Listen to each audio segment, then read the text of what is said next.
We're talking about inflation, and this is pretty interesting. CNBC actually calls out this whole Biden inflation scam, and it is a scam. And he does so pretty pointedly. Let's watch. When you hear that they named it the Inflation Reduction Act, do you just laugh out loud? I mean, do you know how Washington works? But do you see the sort of irony in tacking on another $700 billion with tax increases and spending involved? Does that in any way look like an inflation reduction bill to you? No, it's not an inflation reduction bill. But the Democrats are pretending that it is, and they're saying that it is, just like they're saying that we're not in the recession, even though every economist in the history of the world has said 2 consecutive quarters of negative growth is a recession. Suddenly it isn't one, because they say it isn't, because they don't want it to be, because they don't want responsibility for it. And this inflation reduction bill, is, as the CNBC reporter so clearly pointed out, is anything but.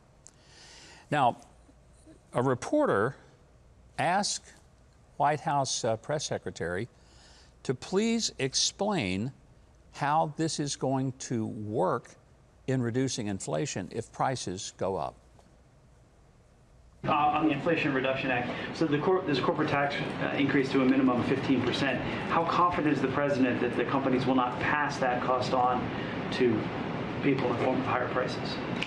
Look, the reason why we talk about we think the global minimum tax of 15 is, or the minimum tax, the corporate minimum tax of 15 is so important, is because you have 55 companies, corporate companies right now, who pay absolutely nothing, who pay $0, and by doing this, we are fixing the tax loophole. It is important to do that. It is important to have a fairer tax system, and it is important to just for people to pay their fair share. We're talking about tens of billions of dollars of profit that we are seeing these companies bring in, and not paying a cent, not paying anything for it. I cannot speak to your question that you're asking me. I cannot speak to that. What I can speak is to this legislation and why it's so important.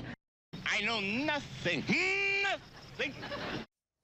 Well, she really doesn't know anything. That's pretty evident. And it was kind of funny. She talks for a full minute and waxes, I'm sure she thinks, eloquently as to why these, think about this, in the entire United States, 55 companies didn't pay corporate taxes. So we're going to change the tax code for them. What she doesn't seem to also understand is some of the reasons that they don't pay taxes, maybe in a particular tax year, is because they've structured their taxes so they are expensing huge capital expenditures, and therefore they avoid, not evade, but avoid taxes in one tax year and put it off to another. That's not failing to pay taxes. It's changing the way they pay and when they pay.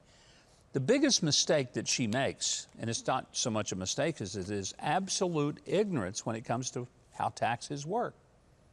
Companies don't pay taxes. I've said this for years. People look at me like I've fallen off a turnip truck. If you're a company and the government increases taxes, you don't just say, oh, well, we'll just suck that up and pay it. No, you pass it on to your customers or the shareholders or your workers.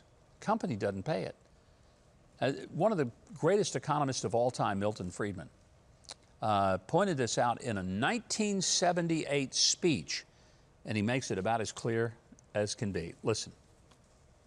There is talk about how we're not going to raise taxes on people, we're going to raise it on business, on corporations. Mentally, businesses can't pay taxes. A business isn't a person. Only people can pay taxes. A corporate executive may write the check. He may sign his name to it, but who's paying it? It either comes from the customers, or it comes from the workers, or it comes from the stockholders. Where else can it come from? Again, is there somehow some way in which some people can pay or some funds can be gathered with nobody paying it? Absolutely brilliant and spot on.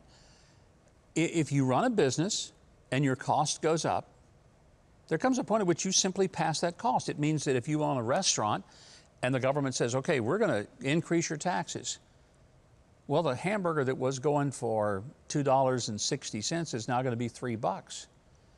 And the coffee that you were paying maybe $1.25 for is going to be $1.50. Prices go up. Why?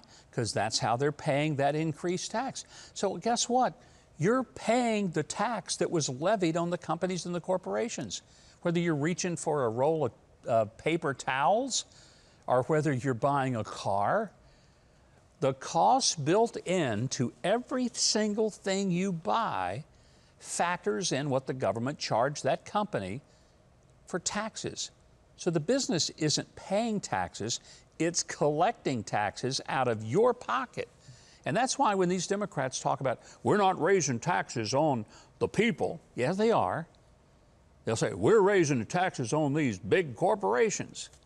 These big corporations didn't get to be big corporations by being stupid. But the Democrats play us to be stupid and think we don't know how this works. It works real simply.